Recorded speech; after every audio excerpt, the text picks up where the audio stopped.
Welcome to the Praxis Behind the Obscure podcast, and today I have a very special guest. I have Matthew Szymanski. He is an academic track instructor over at the Temple of the Silver Star.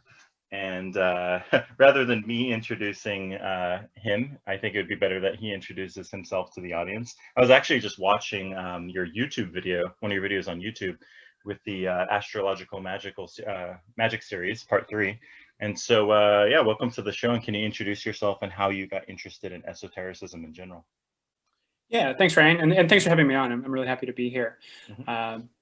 So yeah, my name's Matthew Szymanski. I'm an academic track instructor in the Temple of the Silver Star. And it's in that capacity that I've been teaching the the Astrological Magic class that you were just talking about, which is still ongoing now. We're only not even quite halfway through. But yeah, so I'm an academic track instructor in the Temple of the Silver Star. I'm actually also the provost of the Temple of the Silver Star's academic track, and then also within the initiatory track, the kind of inner order of the Temple of the Silver Star. I serve as one of the chiefs of the. I live in Sacramento, California, and I serve as one of the 3 chiefs of the temple based here in Sacramento. And I'm also an ordained priest through the Temple of the Silver Star. And so, what was it? How I got interested in esotericism? That's what you wanted to hear about? Yeah, for sure. I mean, you're an ordained priest, and you're the lead track instructor of the Temple of the Silver Star. So, kind of curious to backtrack. Like, how did you start? Your initial journey, initial phase. Yeah, sure. And it's interesting. That story of how I got interested and how I came to the study of esotericism is actually one that I've spent a lot of time thinking about myself and trying to unpack. And over the years, I feel like I've told the story in different ways as I've actually grown. I think a lot about the idea of almost like retroactive causation and things like that. That in a lot of ways, the things that happen early on don't really make sense until you see where they're going. So in a weird way, it's not that like something happened, to me when I was younger and then that like led to this. It's almost like my life retrospectively only makes sense from the point of view of what I'm doing now. So yeah, I'll try to give you a little kind of overview. But there's so many different like facets and threads to it. It's as if there were all these things that seem to be separate and unconnected, but then at a certain point, congealed and came together in this esoteric practice and study, in my service in the order and everything, and in a way that happened like before I was even consciously aware of it, which is a powerful thing, realizing that there are things that are so much bigger than your conscious choices. So. In some ways, I think it had always been there since childhood. The interest in, what we could very broadly call esoteric things. Interest in secret things, or a sense that there's something else going on behind the scenes. I was raised in basically a non-religious background. My father's an atheist. My mother has vague spirituality, or did when I was younger. It became a little clear when she was older, and I'll get to that in a second. Are you, sorry to cut you off, are you originally from Sacramento too? No, I grew up in Massachusetts, actually, in eastern Massachusetts. Okay. Which is maybe actually, yeah. And maybe that's actually a little bit of a part of the story. I mean, Massachusetts is kind of a weird, New England is kind of a weird haunted place. So the idea of like ghosts and spirits and things like that, I think is not that uncommon for that place. And certainly there's a lot of old places and a lot of, kind of dark and ugly history that's really like embedded in old cities and things like that out there. Or, at least old by American standards, right? Right. Yeah, and I think there's a lot of kind of ghost folk tales and things like that from that region, and you hear all kinds of stories about people having strange experiences in the New England woods and things like that. So a little bit of that stuff was kind of in the atmosphere. A lot of ghost stories are set in New England, right? So I think that was definitely an influence. Very interesting. It's the reason I asked too is because I'm originally from Sacramento, so it's kind of an interesting coincidence here, Oh, right. Yeah, you left and then I came in. Yeah. Yeah, exactly. So I think in some ways there was always that sense that there was something more to the world and something deeper than you know, what I was told in school or you know, what you saw through the, you know, through the media, or even what my parents could explain, that I was always kind of looking for something else and looking for something, you know, beneath the surface. And, you know, part of it also was for whatever reason, as a child, you know, maybe like 6 years old, I developed a very intense awareness of death. So I think that an awareness of death and a focus on mortality and not understanding what, or needing to understand what life could be in the face of eventual death, I think was one of the real like motivating things. And you know, I didn't have anything in my environment that adequately explained that, or gave me any kind of that gave me any kind of satisfying answer. So I think in a lot of ways, a lot of the seeds were planted there, of this sense that I had to figure out like what was going on, you know, why anything existed at all, what was happening. And so that was really the beginning in a way, was that search for an understanding of like what the hell is all of this, like what's going on here, you know? Sure. Well, it wasn't necessarily like a near-death experience or the death of a family member, but just the awareness of death in general, would you say? Yeah, exactly. And actually, it's funny. My mother ended up buying me all these like children's books, right? Because nothing actually happened that triggered it. I've come to think now that there's some you know, like past life kind of things happening, that some of that stuff are things that I like brought into the world with me, so to speak. But my mother actually ended up buying me all these books that are designed for like kids who had lost a close family member or something like that. You know, that explains like death to children. So yeah, I actually bought all these books that, you know, designed for kids who had lost a family member, despite not actually having had that loss, but needing, you know, something to deal with that awareness of mortality. Oh, very interesting. Okay, so it's the confrontation with death, right? They that's kind of like where Buddhism, like Buddha kind of talked about his great awakening was like encountering, you know, death outside of the palace that he lived in. Once he kind of saw that sort of changed his whole paradigm. Like, wait a minute, I need to figure this out. What's going on here, right? Yeah, sure. I mean, nothing throws those existential questions into relief like awareness of mortality. Yeah. And both, you know, the sense that it's something threatening and something that you know, like, yeah, is a threat to the ego, but at the same time, also it in a lot of ways gives shape to human life, right? I mean, human life wouldn't be what it is if death wasn't there. Right. So yeah, I think that was a lot of the seeds.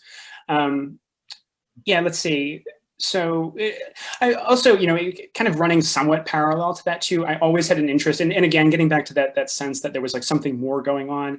I always just had a taste for weird things. You know, I always liked, you know, things about aliens and mutants and monsters, and the late 80s and early 90s was a good time for that. I think.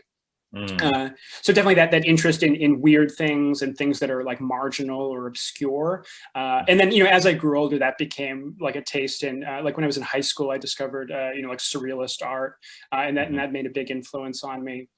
Yeah, and I started reading, you know, I think Philip K. Dick, you know, was a big influence on me. And again, that sense that like, that there's another reality, you know, behind this reality, and that, you know, some of the, you know, the veil needs to be torn down so that we can see, you know, clearly like what's really happening there. So he and William Burroughs probably too were like really big influences on me when I was a teenager.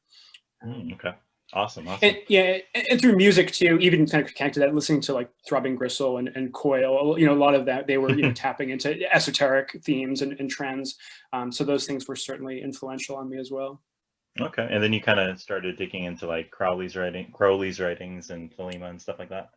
A little bit. There was sort of a gap, and actually another little piece of the story is my mother was hanging out when I was a teenager, was hanging out with some like neo-pagan groups. So I actually got a little bit of taste of paganism and even a little bit of ritual, which is sort of funny that I would recognize much later. I mean, they used to, you know, go to the quarters and you know, they talked about calling the watchtowers and all of that sort of stuff. And then, you know, 10 years later, I was studying Enochian and I was like, the watchtowers, you know, I remember this. So I think that helped plant some of those seeds too. But then there was kind of a lapse, you know, there was like that kind of teenage interest. And then I went up to college and, you know, I was studying philosophy and got really wrapped up in existentialism and you know, postmodern, so-called postmodern thought and all of that. And well, I guess there's two sort of parts of the story. One is that Mhm. that sort of that the more like philosophical, intellectual path, especially as it manifests through like modern philosophy, Mhm. um, I think really and some of those existentialist ideas led to or contributed to a real kind of personal like sense of crisis, where like I was talking about those seeds that were planted early on about the awareness of mortality. It all kind of really like came to a head in my early Mm. 20s. And so there was a really, a true like spiritual, personal crisis about, whether I actually wanted to keep living, and, all these sorts of Mm. ideas. And I think at that time that those seeds that had been planted earlier, and some of those, the beginnings of those esoteric interests sort of returned at that time, Mhm. and was a real, uh, was a source of something, and a way to be able to engage in the world in a more authentic way. Mhm. Uh, and so, yeah, I started, exploring those, and, following out those paths, and reading, and studying and all that. Okay. Okay. Interesting though. What was it specifically that led you to Thelema and Crowley? I don't Just sort remember of how I, uh, browsing at a bookstore. Or, I don't know. Yeah. I think it was definitely on the internet. Hmm. Just browsing around on esoteric things. Hmm. Um, and I don't remember how I studied, how I stumbled on Crowley in particular. Hmm. But I think part of what attracted me too was that he was an intellectual, right? He was speaking like a philosophically sophisticated language. I was really wary of anything that sort of smacked of the kind of new age, like that very surface level, sort of new age type thought. Hmm. But Crowley was very obviously different than that, despite being very modern. Mm. And so I certainly responded to that. Um, and I liked him I was really interested in like counterculture, Hmm. and things like that. So I liked him as this countercultural figure who even like showed up in weird places, the cover of Beatles albums and all, like as this really strange kind of marginal cultural figure. So I think I was Right. interested in him for those reasons, Hmm. and then that became more like a vehicle for actually encountering his actual thought. And I Hmm. think that the thing that really hooked me about Thelema in particular was that it seemed to speak to those, those existential concerns that, Hmm. it wasn't like the offering up a new, like just a new thing. Oh, here, believe this or something like that. That it was a path to that made all of those existential and sort of so-called like postmodern questions and lines of thinking. It seemed to give them legitimacy, Hmm. but point to like a way forward or a way beyond them, rather than a retreat like back into a kind of pre-modern, like religiosity or something like that.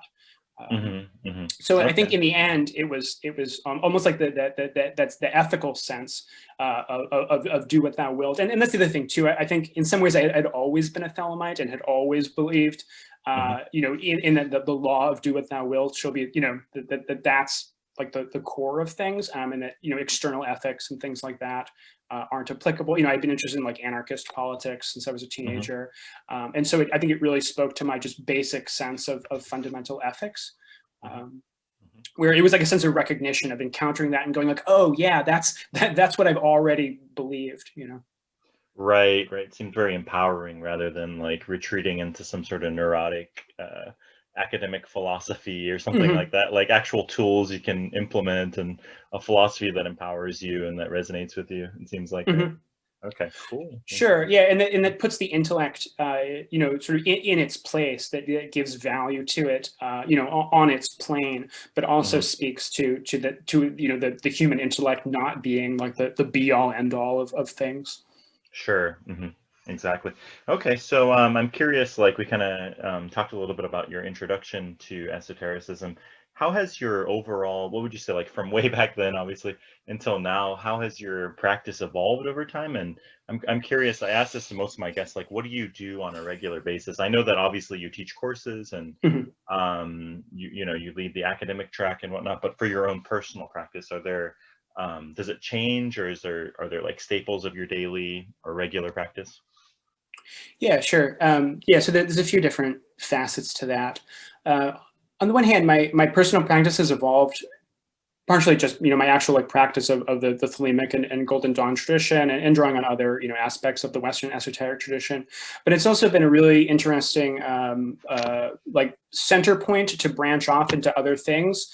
So, I did like a few years of more like intensive like Buddhist study and practice, but always as a kind of like connection or like outgrowth of the fundamental core Thelemic practice and understanding. So in some ways, I've also been exploring like the different like tributaries of the Thelema. A lot of different influences flow into Thelema, both from the East and the West. So Thelema's also been a nice kind of like reference frame for exploring other traditions. So I think, a lot of what has changed and evolved in my practice over time has also been just exploring like the different streams that sort of tracing back the different streams that flow into Thelema. Not always like I didn't necessarily set out to do that consciously, but looking back in hindsight, I can see that's a lot of what was happening. And then, coming back, sort of tracing those things back into their sources and into their own traditions, and then coming back to Thelema again and seeing the way that, and then seeing Thelema in a new light and from a new perspective. So it's been a lot about, kind of expanding and then returning to center again and like enriching with each one of those cycles. So yeah, but to speak more specifically to my practice, so my daily practice, it definitely evolves, or can shift around, depending on my needs and interests and things like that.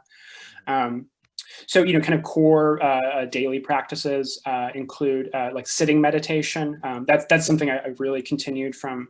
I've done more intensive like yogic practice as well, but just really basic, sitting meditation, just paying attention to the breath. That's certainly a really important part of my practice. Also, like kind of energetic, like cleansing and balancing type practices are really important just for, just for hygiene and for keeping everything, sort of functioning and in good order. That whole the energetic system, and then the subtle aspects of the anatomy and all that is to maintain and work with that and keep things energized and and functioning well.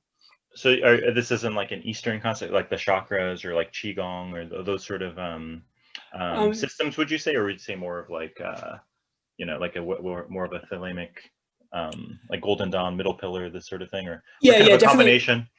Yeah, kind of a combination, I guess. A lot of it is along the lines of the middle pillar, like other practices that I've developed myself and other things kind of along that line.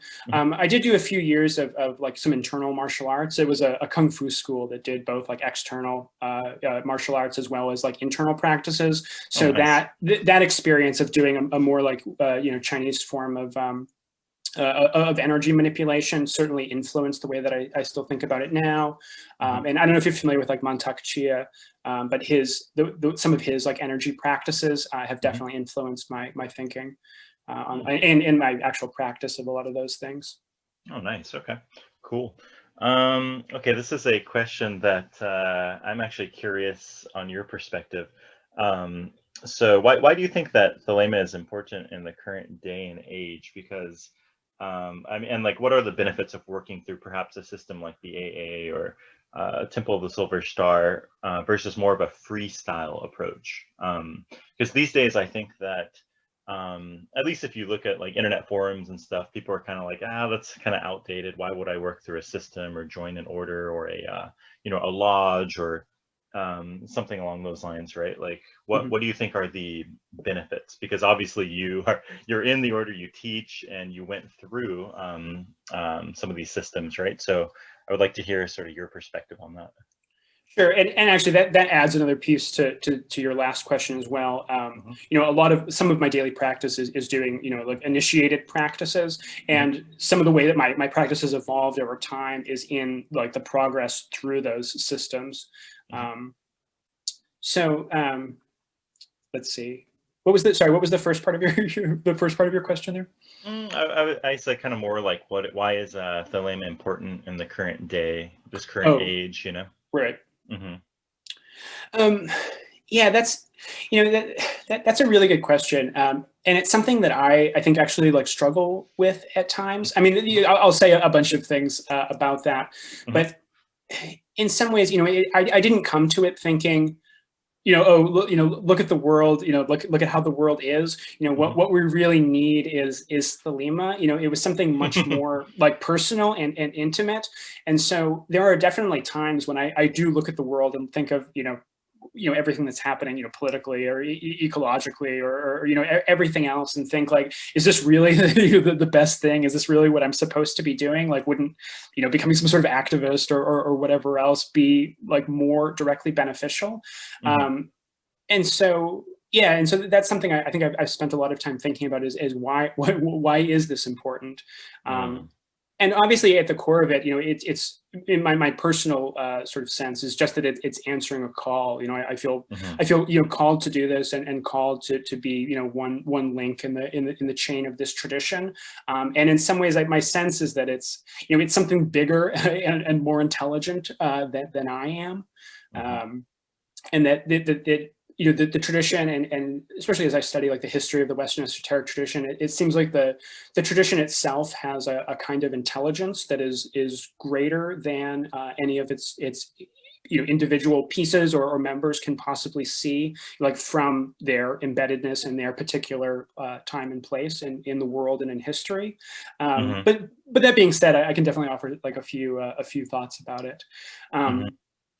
I think one thing that is so important, and I've seen, it's been powerful in my own life and in a lot of other people I've known and people I've worked with through the order and all that, is just giving a space and a community for people who don't, just for one reason or another, just don't fit in with what is, the mainstream culture. People who just have to see things differently and who don't, share, the same, late capitalist consumer values and all those sorts of things. Having a place of people that support, esoteric interests and support, people trying to develop their own authentic way of being in the world and of understanding the world. Just having a community like that can be an incredibly supportive thing. And I think, Thelemic orders, Temple of Silver Star is certainly an example, but others as well, of course, offer that really important place, for people who need a community like that to be able to go and to find, support and deep connection and all of that. That's a really, powerful thing. And I think, my own story about, or aspects of it anyways, about like feeling like lost in a meaningless empty sort of postmodern world. I think that's a thing really plaguing so much of our culture and more the whole planet. And so I think having these sort of beacons of light shining, of indicating to people that there are places that there are places that preserve, a deeper or sort of a deeper wisdom, and that those things can be accessed, and that there are people who have walked the path in the past. I think all of that is so important. And I think, like I was saying about my own experience with Crowley's work, I think that it doesn't require you to go back in time, right? I mean, there's no going back to the pre-modern world. And I think Thelema does that really clearly, that it sees, it includes all of that modern sensibility, but goes through it and beyond it, rather than like retreating away from it to some sort of enchanted past, So I find that really powerful about it.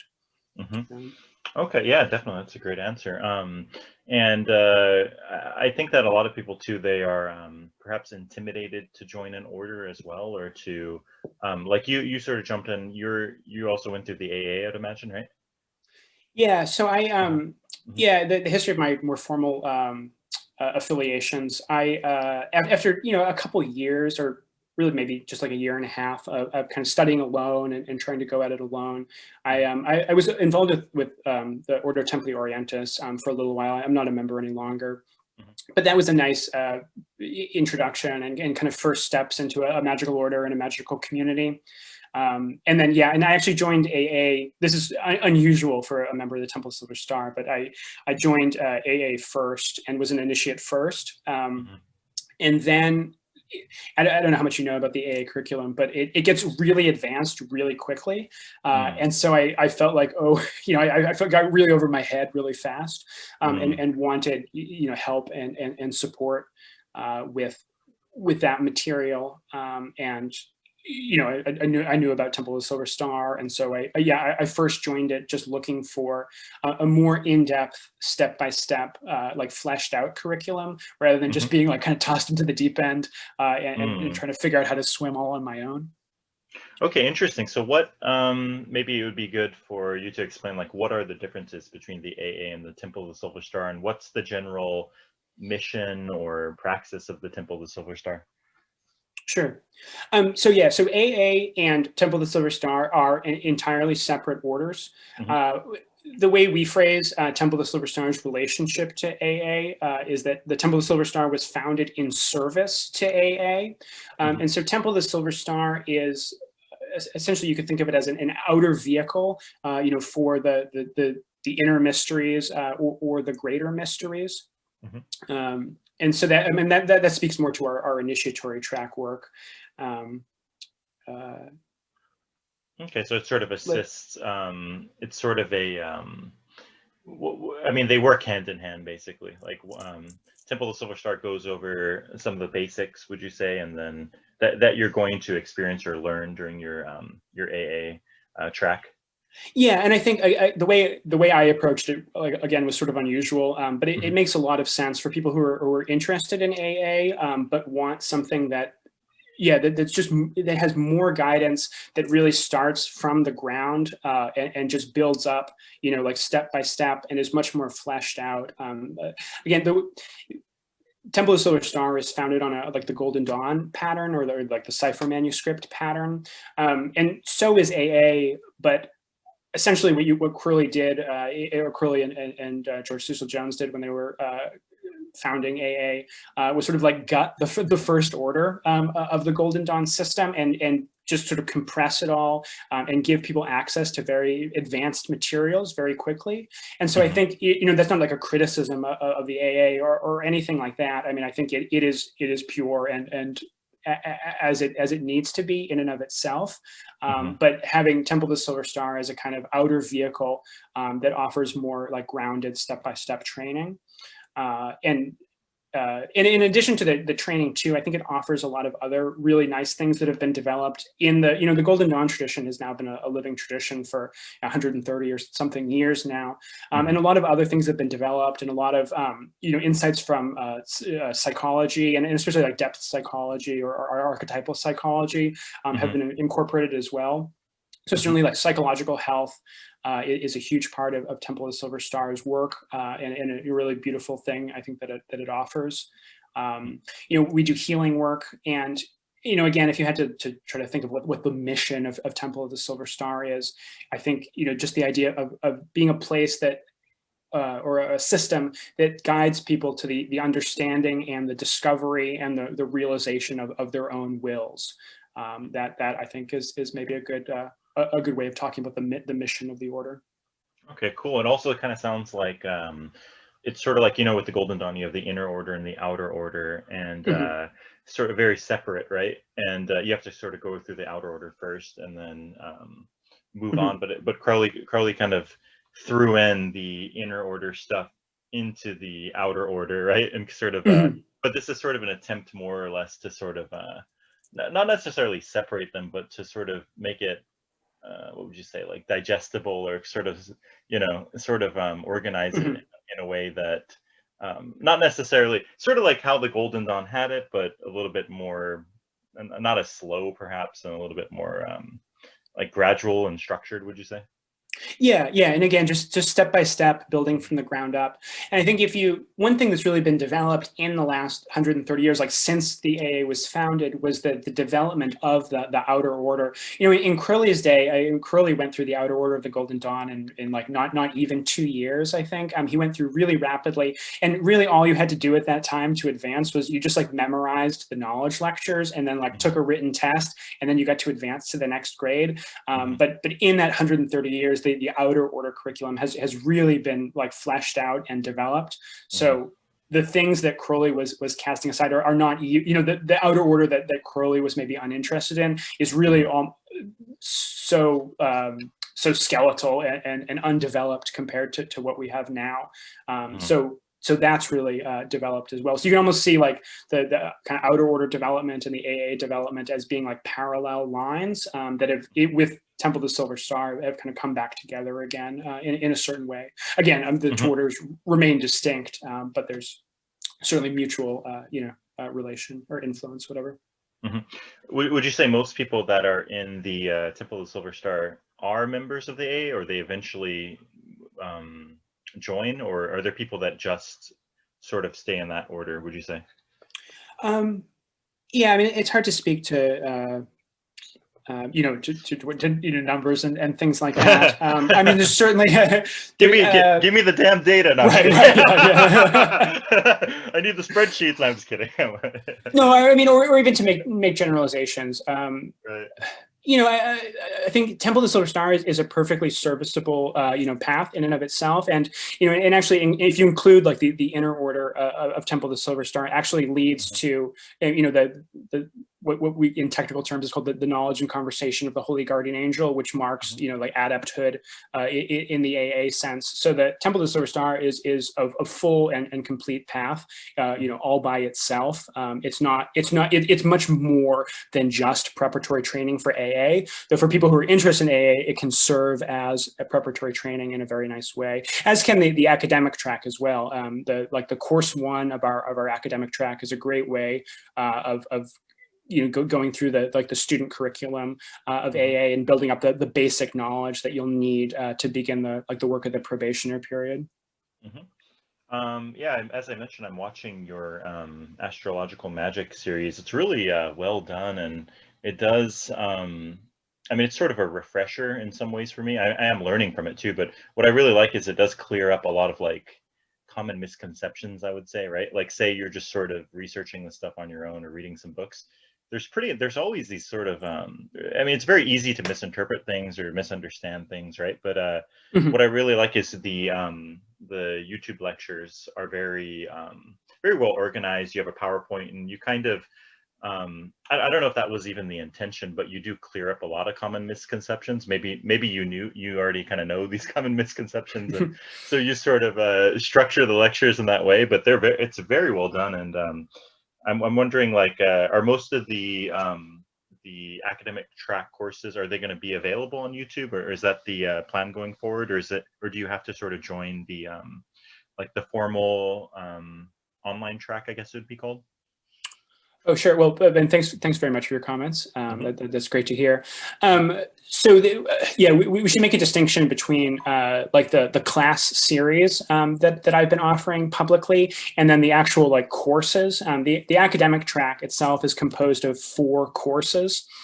Those courses are not offered publicly. Those courses are only for actual like members of the academic track, and those courses are taught as just a one-on-one instruction. Everyone who comes into the academic track is paired up with an instructor who supervises their work, and so that's like really like one-on-one hands-on training. I mean, a lot of it is fairly independent. You're given materials to study and assignments to work on, but you really work directly with an instructor.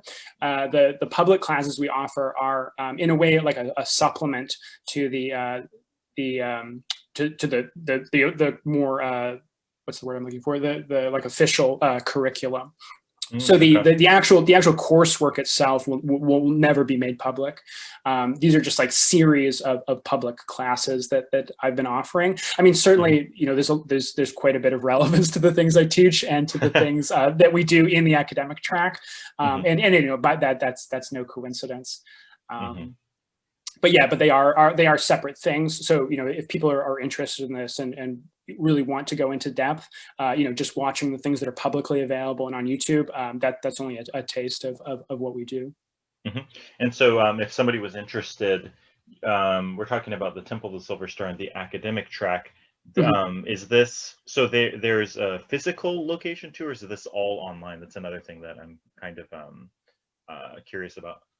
Well, we have some physical locations, or basically, groups of academic track students, along with like an academic track, at least one academic track instructor, who live close to each other, are encouraged, to meet in person, like monthly or on a regular basis. Obviously, the plague in the last year or so has changed that situation, which is actually the reason that I've been doing more online teaching for the few years before this.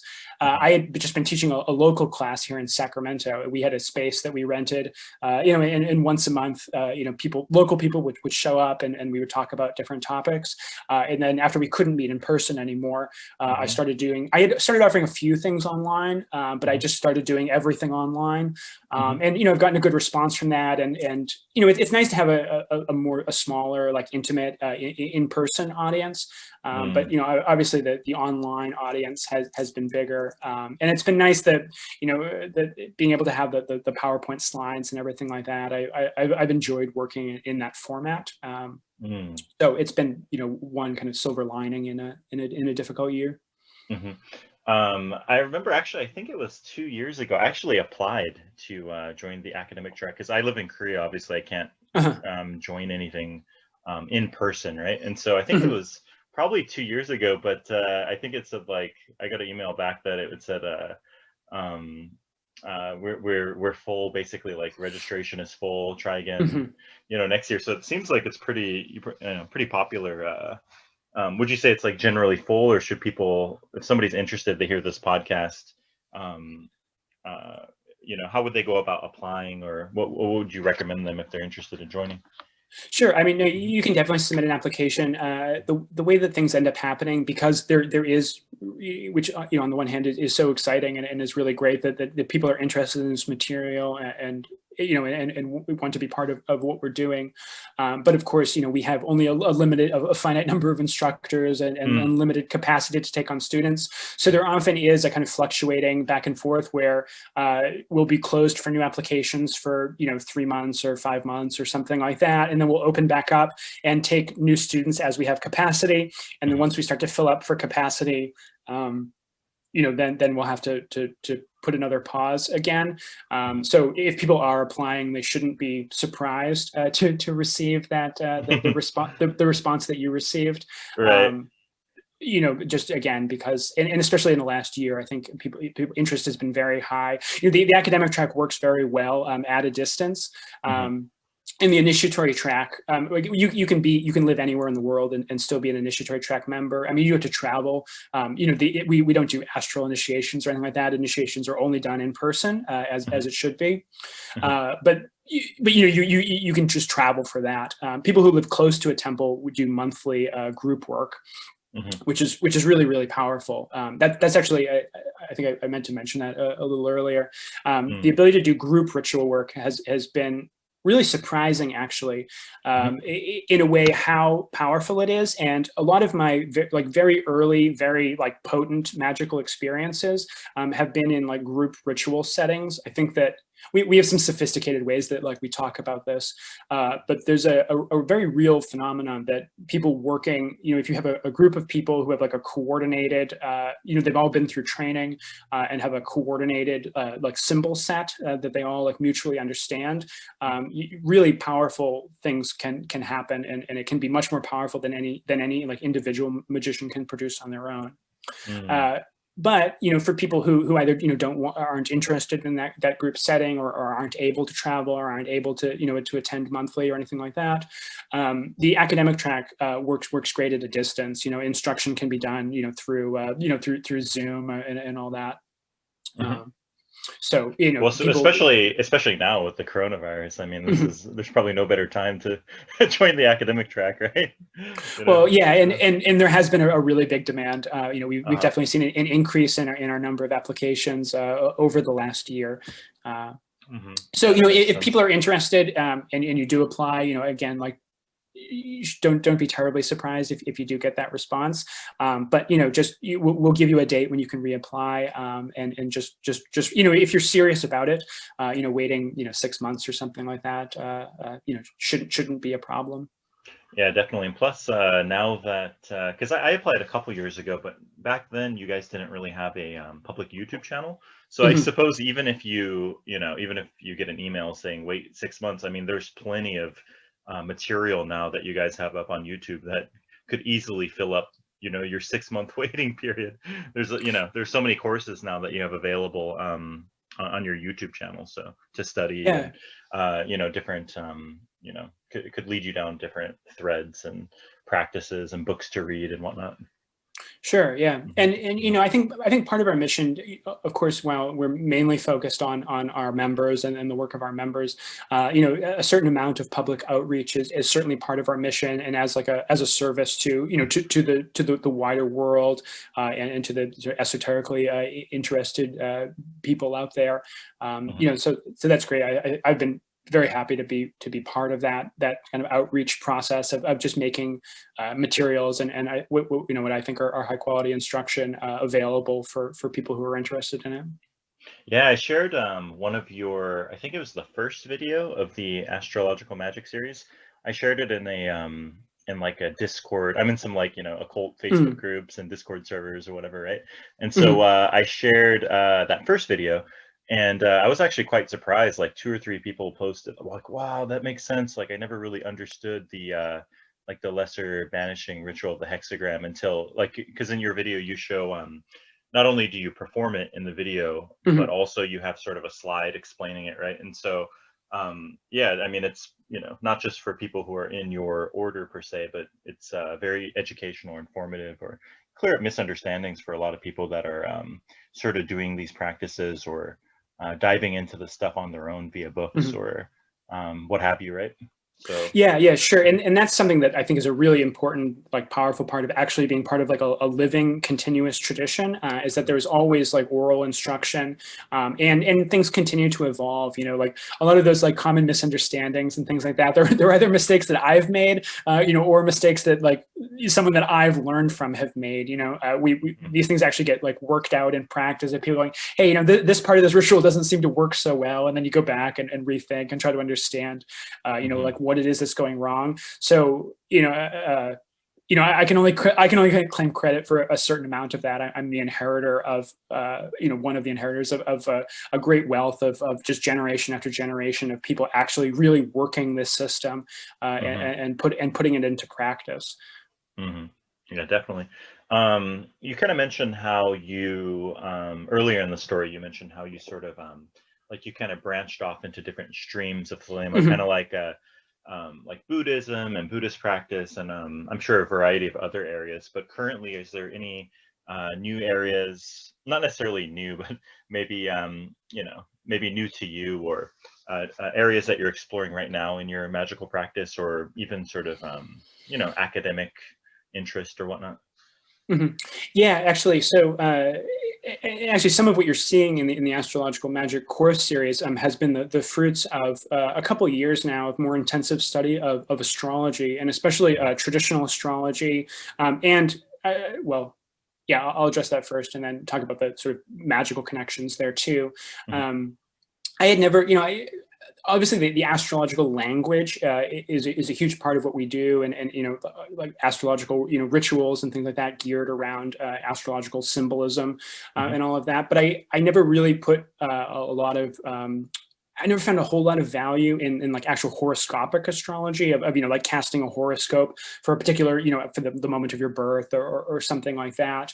And that was I kind of was. like pop culture astrology. You mean Mhm. basically, right? Okay. Uh-huh. Well, pop culture astrology, but even I think some of the like modern astrology, or like the mainstream of modern astrology, just never really resonated with me. Mhm, But then in a few years ago, I encountered like traditional astrology. There's been a great. I'm not sure how aware you are, but in the last like 30 years or so, there's been a really incredible revival of traditional astrological magic, like a revival or astrological practice. From like Hellenistic astrology, and so I've been really going into some depth with Hellenistic astrology, and also starting to look into medieval astrology as well. And then from there, medieval astrology touches so closely on a lot of what the medieval magic and Renaissance magic as well. Things like the Picatrix and Heinrich Cornelius Agrippa, and a lot of these like core figures in the tradition. Their practice of astrology was so intertwined with their magical practice. So that's been a place that I've been definitely putting a lot of attention in the last couple of years, is in really building up just the core fundamentals of traditional astrology, and then looking towards kind of like Picatrix style, like talismanic magic and all of that. Yeah. Where would you recommend? I would say astrology is probably my weakest area, I would say, but where would you recommend people who maybe people like me who are like somewhat weak in astrology? What maybe like books or areas of study, or where would you guide them? Sure. I mean, it depends on what you're interested in. I don't mean to denigrate like modern astrology. It just never really. I mean, I think there's a lot of value in the psychological approach that modern astrology takes, of looking at astrology not just as a way of talking about like what sort of outer events will occur and how successful you'll be in various aspects of life, but as something that can actually talk about like an inner process and speak to the actual like experience of identity and being in the world and all that sort of stuff. I think that modern astrology does bring in some good aspects there. So a lot of it, again, just depends on what aspects you're interested in. For people interested in traditional astrology, the work of Chris Brennan is, I think, some of the best work out there. He has a podcast actually called the Astrology Podcast. I hear good things about that. Yeah. Yeah, I started listening to that when I first got introduced to traditional astrology. His work was one of the first like authors and voices that I picked up on. So I really gravitated to his work, and the podcast is really great. You can sort of jump in at any point. But he's got a lot of really great and important figures and everything there. So yeah, I think that's been a really excellent starting point. Okay, cool. Yeah.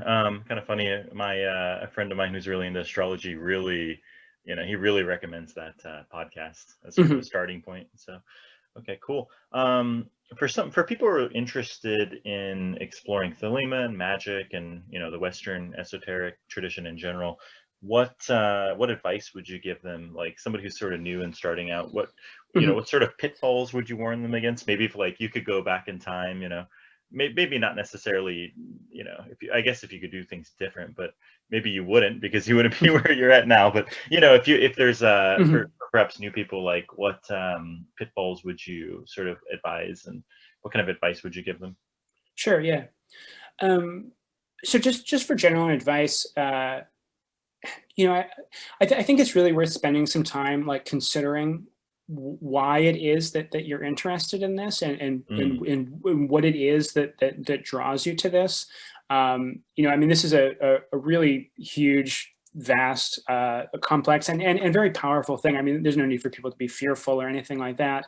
But I think these truly are sacred mysteries that demand not that there can't be playfulness and lightness and humor and all of those sorts of things in it, but they do demand I think a certain sense of seriousness and a certain like sacred attitude towards those things, and so kind of respect and reverence and stuff. Yeah. Yeah, and again, not necessarily like deference to orthodoxy or anything like that, but I think just spending some time thinking about like what it is that draws you to this, and again, not that you need to come out with some like very clear sort of simple answer, and in fact, that sense that something draws you to it, but you can't quite articulate what it is, that can actually be a very powerful, a very powerful sign. But just spending some time thinking about their, their aspiration, what it is that they aspire to, what it is that they're looking for, or what they would, what they're trying to what they're trying to find. I think just meditating on that and remaining centered in that basic impulse to seek out a greater cosmos or a greater understanding of themselves, and the understanding of the self as something so much deeper and vaster than what they've ever thought of it as before. I think just sort of sitting with those topics can be really helpful. And then I guess, well, sort of tapping into what you're saying, or a little bit what you're saying about pitfalls. I think that because Thelema takes this, one of Crowley's like big slogans, of course, right, is the method of science, and this idea of a scientific and skeptical approach. I think that that's really beautiful and wonderful and important. But I think that a pitfall of it is that if the skepticism, if it's not like a true skepticism, can end up just like reinforcing an unconscious like materialistic worldview, where you assume that that kind of that presentation of materialism is basically true, and then you're skeptical about anything else. If you're going to follow that skeptical path, I think it's really important to really do the work of uncovering the things that you unconsciously believe. If you don't actually spend the time to examine, like metaphysical questions and things like that, I think you'll really just end up defaulting back to what your culture basically considers to be true, which for us is essentially materialism. So I think that can be a pitfall for sure. And so I think if you really are going to enter this path, I think you really need to be willing to have all of your beliefs, even at the most fundamental level, and your fundamental assumptions about what is real and what you are and what humans are and what consciousness is and what intelligence is and what the soul is. I think you really need to be willing to have all of those ideas changed and to have the rug pulled out from your feet at certain points. I mean, it's a total path and will impact every part of the being, even parts of your being that you may not have even known existed. Yeah, that's great. Definitely great advice, I would say. And very interesting. Kind of reminds me like you get like the whole like I'm sure there are people who join Temple of the Silver Star that are like extremely atheistic, materialists, and then other people who are sort of like I don't know if there's many of these sort of people, but like extreme monotheists or whatnot, right?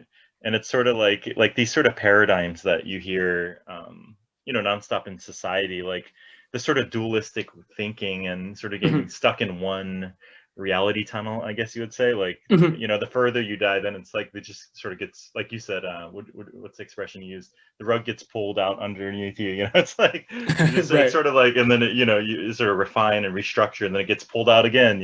So that's a very good way of explaining it. I like that. Very good. Well, and one of the things I think is so interesting about Thelema is that Thelema, I take it more as a process than like a particular, or as a process and as a path than like a particular system. I mean, you use that word, reality tunnel.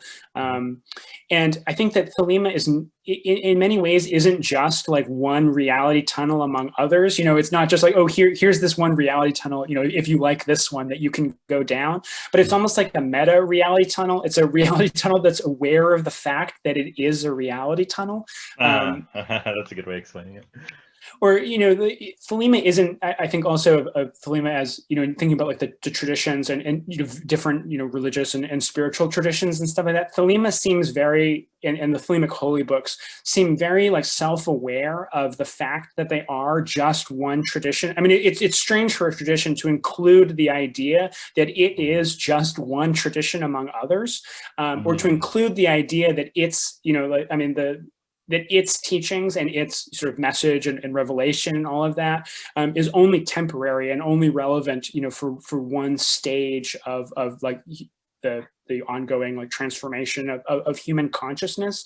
So I think I think that speaks again to that idea of having the rug kind of pulled out from under your feet, that in that kind of self-referential aspect to Thelema, it doesn't give you like a place, and this is I think the power of it in a lot of ways, is that it doesn't give you that ground to be able to stand on, that it really, if you fully engage in that process, it will truly, open up other worlds.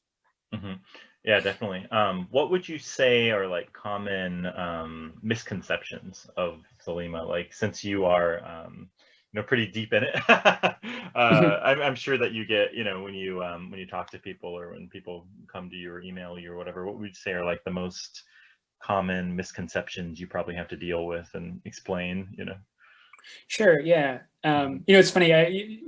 I knew you were going to ask that question. I was making a couple of notes and stuff like that, and I was like, "Oh wow, this could be a whole podcast all in itself." Matthew rants about Thelemic misconceptions for 2 hours. Yeah, that could be a whole podcast. And every time you get an email, you just send them a link to that podcast. Yeah. Yeah, refer to minute 35 of. Right. You have it all time stamped out. Yeah. There you go. Yeah, sure. So I'll just highlight a couple that come to mind. Okay.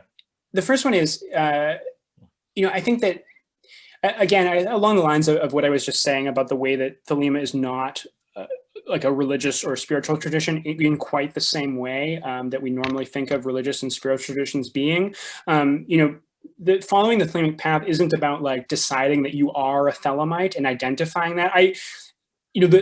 Describing me as a Thelemite is not inaccurate, but I don't particularly like identify as a Thelemite or think of myself that way. I'm a follower. I follow the Thelemic path. I engage in like the living, growing, ongoing, flowing Thelemic tradition.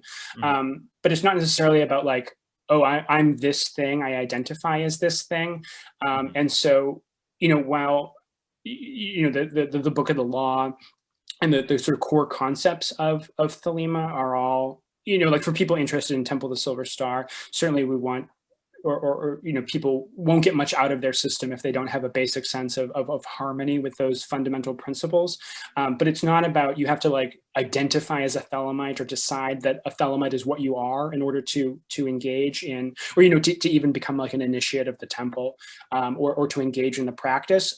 So just sort of warning people against, feeling like they need to decide whether or not they are a Thelemite or not, I think is one sort of thing that you just really can just not worry about.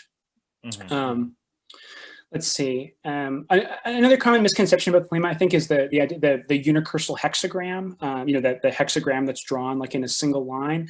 I think there's a few reasons of why this has happened, but it's become kind of like used as like the Thelema symbol, which right. it really isn't, and that's something that I don't know. I guess it's just like a pet peeve of mine or something like that when it does get used that way.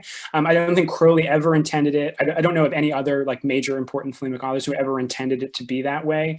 I think Crowley liked the symbol, but it was never like the symbol. Yeah. What are you telling me you don't have a unicursal hexagram tattoo on you? I do not. I have multiple esoteric tattoos, and none of them are unicursal hexagrams. So. Yeah, I'm just playing around. Yeah, but anyways, okay. As far as that symbol goes, you'd say like, well, I mean, there is a reason why it's popular, right? Like because it's in a lot of the literature and using that in the hexagram rituals and whatnot. But what would you say is the big misunderstanding about it? Like it's not like the cross to Christianity or something like that? Right, and I think that's what people want. I think, and actually, the Christianity's use of the cross, I think, gave the idea that every religious tradition is supposed to have like its symbol, when really that's not true. I mean, I think probably the majority of religious traditions don't necessarily have like a symbol in the same way that Christianity has the cross.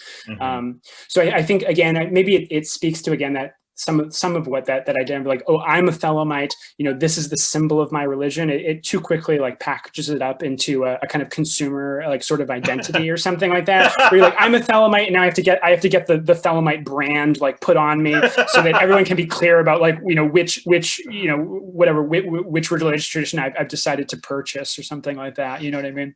Sure. Well, I guess in any tradition though, right? Like there's people who are interested in actually doing the work and experiencing the interchanges and whatnot, and then there's people who want the image of, I guess that'd be called like a poser, right? Like when I used to skateboard, it's like yeah, it's like because I used to skateboard and like even in Sacramento, I used to skateboard, hit the rails and stairs, and then there's the people who you know, like I didn't even really wear like all the skateboard brand, you know, a brand here or Mhm. there, but Right. skate shoes. But then there's the people who like had all the, you know, the skate hat, the skate gear, but they didn't even skateboard, right? So it's kind Mhm. of like, Right. it's like, dude, do you even skate, bro? You know, so it becomes sort of a, I don't know, you know what I mean? Yeah, But and I think that's a good way of putting it. I sure. resist the idea that Thelema is a brand. You know that's what it is. You know, or that it could be so simple that you just need to purchase the right clothing or get the right tattoo or something like that. Right. Right. And I'm sure people often ask you like crazy questions about Crowley too, right? Like common misconceptions. There's probably too many to even really name, but Oh, um, sure. About Crowley. Right. Yeah. mhm. Yeah. There's way too Yeah, many to name. Yeah. yeah. No, I think I think that's getting better. I think there are enough. I mean, obviously, there's crazy stuff all over the internet, but I think that there are enough good resources now that I really don't encounter that many people who are going, oh, wasn't he some sort of Satanist who sacrificed children and stuff like that. I hmm fortunately don't actually have to encounter that sort of thing all that often, which I'm grateful for. Yeah. And I suppose in retrospect, like just as the times change, I mean, you look at I suppose maybe even 20, 30 years ago, look at like gay marriage and Mhm, the legalization of drugs. And, you know, I mhm. mean, at his time, he seemed like some sort of extremist or something, right? In Victorian Sure. England, but like compared to modern standards, kind of normal or tame, or, you know, Mhm. it's not anything that's really shocking, but through the lens of maybe 40, 50, 60 years ago, you know? Right, sure. Yeah. Yeah, and I mean the fact that he was bisexual, of course, was once a cause for great scandal and all that. Right. Yeah, yeah. Hmm. Yeah. Yeah, definitely. Okay, are there any, are you, I mean, currently you have the astrological magic course, but do you have any plans for like upcoming stuff that you're working on or any, I mean, currently people can check that out. It's not even finished. Mhm. It's like halfway through, I think, right? Yeah, Um, we've done 3 out of 7 classes, so almost halfway. Yeah. okay. So, are there any, is there anything that you want to sort of mention, like any sites people can check out or courses or upcoming plans or anything along those lines? Sure. I mean, the main site to check out for more information, about the work of Temple of the Silver Star is just our website. It's totss Hmm. .org. And you can go to we have an FAQ there. That's a really great place to start. We also have a Facebook page. If you just look up Temple of the Silver Star on Facebook, you can follow the page and get updates about things happening. And of course, you've mentioned the YouTube channel. So that's easy enough to just look up on YouTube as well. As far as upcoming things, yeah, I'm definitely going to continue teaching, online. Sometimes I'll just sort of one-off standalone classes, as well as further series going on. I have a couple ideas for what my next series will be, but I haven't quite crystallized them yet. So I'll hold off on making announcements about that. But yeah, I'll definitely be offering like publicly available online teaching at least once a month. And there's been other instructors as well. My friends Rex and Ruth both co-taught a series of discussions on Magic Without Tears that they went on for. It just finished up a few weeks ago. So there's other instructors doing online teaching and all that as well. So we've got a lot of stuff coming for the public, as well as of course a lot of private teaching and events and things like that happening as well. Okay. Um, I'm definitely include, I will include all the links to what you mentioned in the show notes. And mhm. just kind of a side question, I'm very curious because you do organize things very well. Have you ever considered, or are you writing a book? Or you ever considered writing a book? Because it seems like you're sort of made out for that, the way that you organize and explain things, you know? Oh, well, thank you. And yes, I am writing a book. Oh, hey, my intuition, my spidey senses were correct, Yeah, very huh? good. Yeah. Okay, interesting. Is that something you don't want to talk about, or is there any Yeah, it's still uh it's too much in the formation process. I think one okay. one thing that Magic has actually really attuned me to is the Mhm. power of like speaking things into reality. Mhm. So it's not yet the proper moment to be more specific about that, but I Mhm. am certainly working on writing. And honestly, the classes themselves have actually been really nice for me as a way of like organizing my own thinking about this stuff. Like this is a Mhm. much more like structured step-by-step approach than I've actually ever taken. Mm. Like sitting down and going like, okay, how do I explain this to someone? And then like rewinding and taking it all apart and sort of putting it together in a step-by-step way. That's actually been a really helpful process for me, and helpful Mhm. to articulate and clarify like my own thinking about stuff. Mhm. So yeah. Oh, definitely. Yeah. I mean, you can have a skill or you can have learned something, but teaching Mhm. when you actually have to teach something and structure it out, it really makes you see things from a different angle and gives you often even deeper insights into what you thought you understood, right? Mhm. Yeah, And for so, sure. yeah, definitely. Okay, well, maybe later on when you have more details and about the book or whenever it comes out, I'll definitely have to post about it, and you can let me know about that later for sure.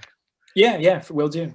But don't want to jinx it, yeah, as they say, right? Okay, Right. cool. Yeah, well, thanks for coming on, and like I said, I'll include all the links in the show notes. And until next time. All right. Yeah, thanks a lot. I really appreciate being here. I had a good time talking with you. Thanks.